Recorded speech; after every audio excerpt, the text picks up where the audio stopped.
Peace, blessings, and a whole lot of love. Miss Hadia Giddy right here. I was watching um, a movie entitled Two Wrongs Don't Make a Right. It was basically about cheating and adultery. So you have this woman who was a drug user who contracted HIV through her drug use, but she did not find out about her being HIV positive until later on. So she gets herself together and then she marries the pastor of a church. Right? But because the pastor of church was putting the church ahead of his wife and his family, she decided to go cheat.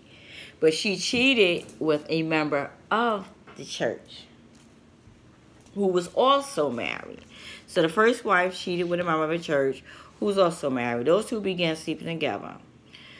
This man's wife comes home early. He wasn't expecting to find her husband in bed with the pastor's wife. So this wife decides to go tell the pastor. Out of anger and hurt and pain, they decide to have an adulterous affair. So the pastor wife is sleeping with his wife's lover's wife. Now the lovers the first lady slept with this man who was married, but he is a habitual cheater, so he was sleeping with his wife's best friend. So not only was he sleeping with the pastor's wife, he was sleeping with his wife's best friend, plus he was sleeping with his wife. Now the wife's best friend slept with her husband's best friend, but she was also sleeping with another man out of spite because he liked another friend of theirs.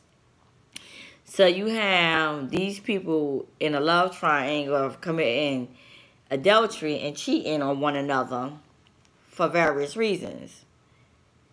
So, towards the end of the story, the first lady became sick, but the husband did not know why she was sick until he went in her pocketbook and pulled out the letter from the doctor stating that she was HIV positive, right?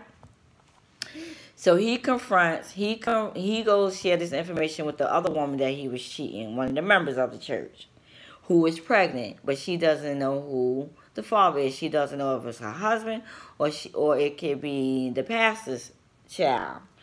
So her best friend, who also said where her husband is pregnant, she doesn't know whether it's her best friend's husband or the other man that she decided to sleep with.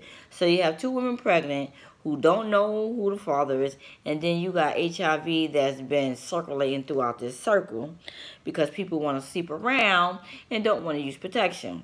But at the end of the story, the pastor finds out that he fathered the child with his mistress. But in the story, we never did find out who the best friend child's father was. Was it her best friend's husband or the other man she said? Well, they never disclosed that. But the only one who ended up with HIV from this was the pastor. So I'm saying that everything we do in life, there comes consequences. Whether you're going to deal with the consequences right away or later on down the line. But when you start messing up families and bringing children into this world out of these adulterous affairs and sleeping with people's husbands and wives while they're still together, there are always consequences. It is never, ever, ever worth it. If you are unhappy in your marriage, then you should seek some counseling or you should get a divorce. Do not bring another third party into your marriage because you have some issues that you need to deal with. Now you want to bring another person into your life, and now they're going to have some issues and consequences to deal with because they slept with you. It is never okay to commit adultery. It is never okay to lay down and have unprotected sex without knowing people's history.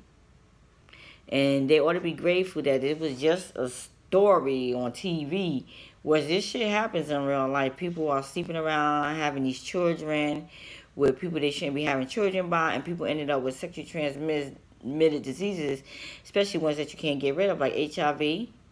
And then you also got to think about hepatitis C.